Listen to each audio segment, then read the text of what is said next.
Selamat malam, salam sejahtera. Terima kasih karena bersama dengan saya di Nazilin Unity Channel. Kali ini memang kesianlah Muhyiddin kita kata, karena disahkan polis sudah membuka kertas siasatan terhadap Muhyiddin. Kali ini berkait isu 3R. Jadi saudara-saudara sekalian, ini bukan sekadar membuatkan Muhyiddin banyak kes.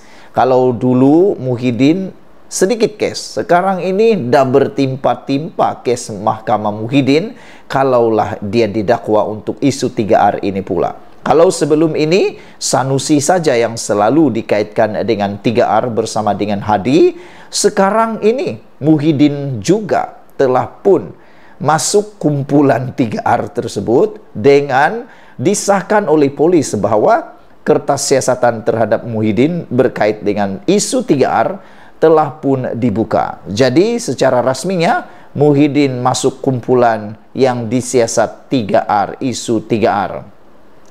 Polis hari ini membuka kertas siasatan terhadap Tan Sri Muhyiddin Yassin yang didakwa mengeluarkan kenyataan membabitkan 3R, yaitu agama, bangsa dan raja, ketika kempen pilihan raya PRK Parlimen Kemaman baru-baru ini. Timbalan Ketua Polis Negara Datuk Seri Ayub Khan Maidin Piche berkata, siasatan terhadap pengerusi Perikatan Nasional PN itu dilakukan mengikut Seksyen 4 dalam kurungan E Akta Kesalahan Pilihan Raya 1954 kerana mencetuskan keadaan tidak harmoni. Bercakap pada sidang media selepas melakukan tinjauan di Pusat Pengundian Sekolah Kebangsaan Bukit Mantok di Cukai, Terengganu hari ini, beliau berkata siasatan itu dijalankan susulan satu laporan polis yang dibuat terhadap Muhyiddin di sebuah balai polis di negeri itu pada Jumaat yang lepas. Muhyiddin yang juga Presiden Parti Bersatu pada satu ceramah perdana di Cukai antara lain didakwa mengeluarkan fatwa harus untuk ahli UMNO meninggalkan parti itu dan mereka yang berbuat demikian boleh mendapat ganjaran pahala hijrah seperti zaman Rasulullah, kata laporan ini. Pada itu, Ayub Khan turut mengingatkan semua penyokong agar tidak mengadakan sebarang perhimpunan ataupun perarakan pasca pilihan raya supaya tidak menimbulkan gangguan kepada ketenteraman awam. Saudara-saudara sekalian, ini satu perkara yang paling mengejutkan kita. Dalam satu ceramah itu di Cukai, laporan polis menulis bahwa Muhyiddin telah didakwa mengeluarkan fatwa harus untuk ahli UMNO meninggalkan parti itu, yaitu parti UMNO, dan mereka yang berbuat demikian boleh mendapat ganjaran pahala hijrah seperti zaman Rasulullah. Ini satu perkara yang memang agak mengejutkan kita. Bayangkan Muhyiddin sanggup menggunakan isu seperti ini untuk meraih undi semata-mata. Tak tahulah sejauh mana kebenaran itu, tapi bagi Anda yang mungkin mahir agama, Anda tahu kebenaran di sebalik fatwa tersebut. Polis akan mengambil langkah-langkah yang sewajarnya dalam memastikan keselamatan dan ketenteraman awam semasa pasca pilihan raya nanti, kata Ayub Khan. Beliau berkata sebanyak 280 anggota dan pegawai polis akan memantau situasi ketenteraman awam selepas pilihan raya sehinggalah situasi berada dalam keadaan aman dan harmoni. PRK Kemaman menyaksikan pertembungan 1 lawan 1 antara calon Barisan Nasional dan Menteri Besar Terengganu, yaitu Dr. Ahmad Samsuri Mokhtar yang mewakili PAS, manakala calon Barisan Nasional diwakili oleh Jeneral Bersara Tan Sri Raja Muhammad Afandi Raja Muhammad Noor. Ia diadakan susulan keputusan Mahkamah Pilihan Raya Terengganu pada 26 September lepas yang membatalkan kemenangan calon PAS C. alias Samin pada pilihan raya umum ke-15 PRU 15. Saudara-saudara sekalian, belum kita berpisah, sila ramalkan siapa akan menang pada PRK Parlimen Kemaman ini. Sekian dulu untuk kali ini. Jangan lupa tinggalkan komen Anda, tekan butang subscribe. Malaysia kita punya, kita jaga sama-sama, cintai Malaysiaku. Kita jumpa lagi. Bye-bye. Selamat petang, salam sejahtera. Terima kasih karena bersama dengan saya di Nazilin Unity Channel. Ini lagi kebiadaban dan kita dengan tanda petik kebodohan orang-orang tertentu. Manakan kita tidak menggelar mereka biadab dan dengan tanda petik bodoh kalau berani membuat pula perkara yang tidak senonoh untuk Perdana Menteri kita, yaitu Anwar Ibrahim. Kalau orang kampung cakap, ramai lagi yang boleh beliau ugut selain daripada Perdana Menteri, tapi tak tahulah di mana mereka menyimpan pemikiran mereka, atau kalau dengan kata yang lebih kasar, di mana mereka menyimpan lutut pula otak mereka. Adakah simpan di lutut ataupun tak guna otak langsung?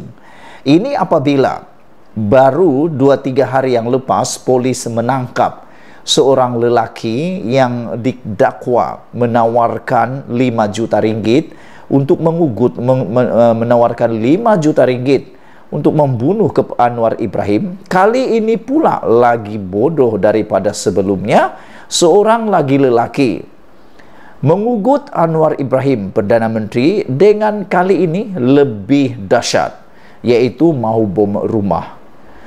Nak jadi Perdana Menteri rupa-rupanya bukan mudah. Sudahlah susah nak mengurus keluarga, susah nak mengurus negara. Ada pula orang-orang bodoh macam ni yang guna entah otak ke mana, mungkin ke lutut atau dibuang ke laut pun kita tak tahu. Apabila sanggup pula, berani pula mahu bom rumah Perdana Menteri kita. Pada pendapat anda sebagai rakyat Malaysia, orang-orang seperti ini nak buat macam mana? Apa hukuman yang sepatutnya diberikan kepada orang-orang seperti ini? Kita tahulah, anda mungkin tak minat dengan Anwar Ibrahim. Bukan semua orang suka Datuk Seri Anwar Ibrahim, Perdana Menteri kita. Tapi setidak-tidaknya, kalau anda tak suka Datuk Seri Anwar Ibrahim, janganlah membuat perkara yang tak senonoh seperti ini.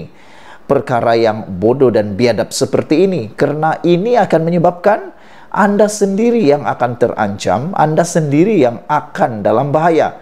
Silap-silap hari bulan dipenjara dan didenda. Bukankah itu satu tindakan yang bodoh? Anda memperjuangkan, mungkin anda ialah daripada parti-parti tertentu, mungkin anda penyokong pada parti-parti tertentu, yang akan sengsara dan rugi bukan parti itu, tapi anda sendiri yang akan rugi.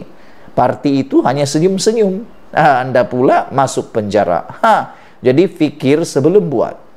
Hari ini kita digemparkan selepas polis berjaya menahan seorang guru agama yang membuat hantaran ugutan bunuh kepada Perdana Menteri. Seorang lagi lelaki didakwa memuat naik ugutan terhadap Datuk Seri Anwar Ibrahim. Alamak, ini bahayanya.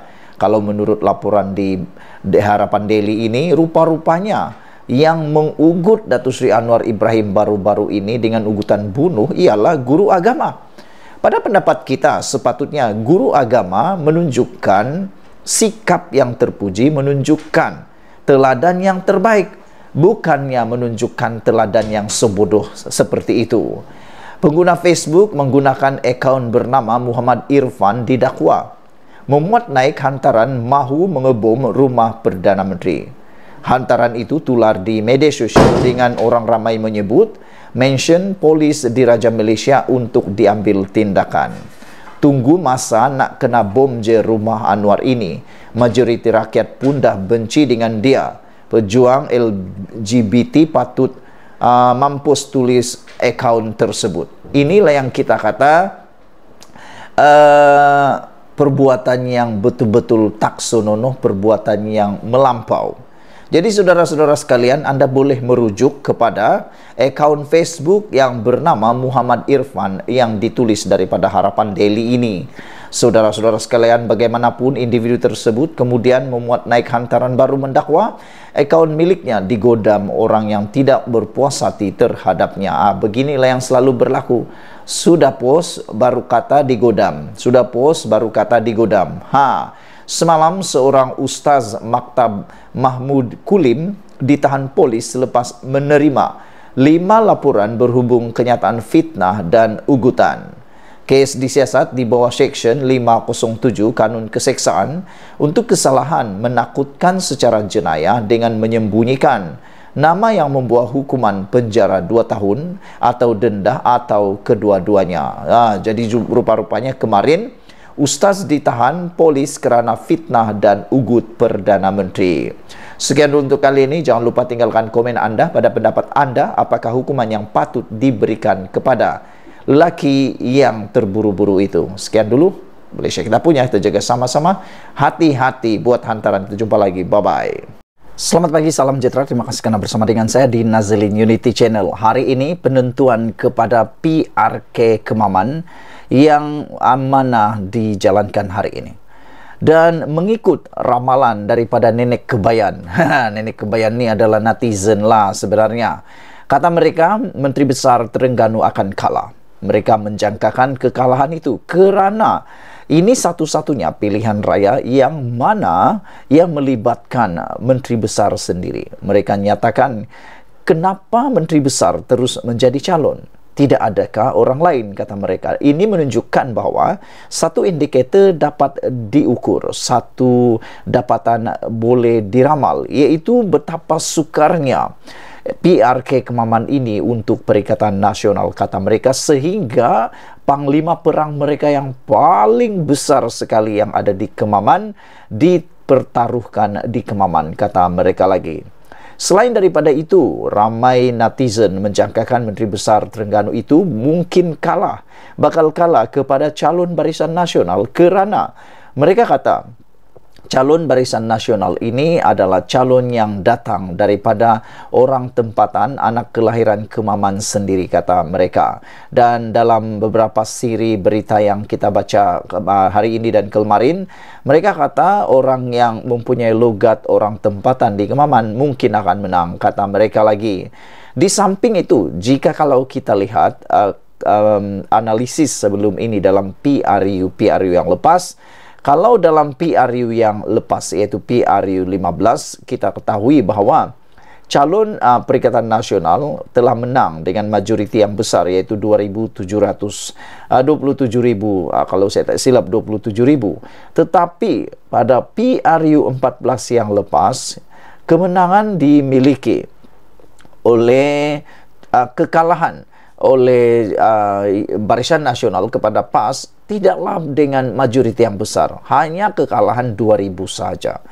Jadi ada meramalkan Menteri Besar Terengganu bakal kalah kerana kepercayaan para pengundi Barisan Nasional dahulu mula kembali semula kepada Barisan Nasional. Dan mereka kata dengan bergabungnya Barisan Nasional dan Pakatan Harapan di Kemaman akan melonjakkan dengan mendadak calon ini ataupun undi kepada Barisan Nasional. Di samping itu, ketiadaan fakta, ketiadaan isu yang boleh disorong oleh Perikatan Nasional juga boleh menjadi faktor kemenangan kepada Barisan Nasional, kata penganalisis politik. Salah satunya ialah apabila Anwar Ibrahim memberikan bayangan bahawa kalau Afendi, iaitu calon Barisan Nasional ini, menang dalam PRK kali ini, maka dia boleh menjadi kabinet dan juga penghubung kepada negeri Terengganu. Bukankah itu satu keuntungan besar yang boleh mempengaruhi pengundi, kata mereka lagi. Di samping itu, calon Barisan Nasional ini juga dilihat adalah tokoh tempatan di Kemaman yang amat-amat dikenali dan berpengaruh, berjaya. Namun demikian, bagi calon Perikatan Nasional pula, hanya satu naratif yang kini dilihat menjadi pertaruhan Perikatan Nasional dalam kempen-kempen mereka, iaitu mereka mempertaruhkan kononnya Ahmad Samsuri boleh menjadi Perdana Menteri, bahkan layak jadi Perdana Menteri, termasuklah Mahathir mengatakan begitu. Tetapi netizen dan penganalisis politik menyatakan bahawa bagaimana Samsuri boleh menjadi Perdana Menteri itu hanya boleh dicapai pada PRU 16 akan datang. Untuk mahu mencantas kerajaan pada waktu ini amatlah sukar, kata mereka, dan itu seperti amat-amat mustahil. Jadi dengan perkembangan terkini di PRK Kemaman, yaitu cuaca elok dan setakat jam 11 pagi tadi sudah 27% keluar mengundi. Ada orang kata, siapa yang akan menang kalau peratus keluar mengundi itu rendah? Diramalkan oleh para netizen bahwa sekiranya yang keluar mengundi ini sedikit, ini akan memberikan kemenangan kepada Barisan Nasional. Kerana menurut mereka, para pengundi akar umbi Barisan Nasional adalah akar umbi yang amat fanatik terhadap Barisan Nasional. Jadi, kalau bilangan keluar mengundi, peratusan keluar mengundi kurang, ini memberikan kemenangan kepada Barisan Nasional. Tapi, kalau keluar mengundi besar pun, itu pun memberikan kemenangan kepada Barisan Nasional, kata mereka. Apa pendapat Anda sekalian? Sila tinggalkan komen Anda, tekan butang subscribe. Kita ikuti terus ulasan selepas ini.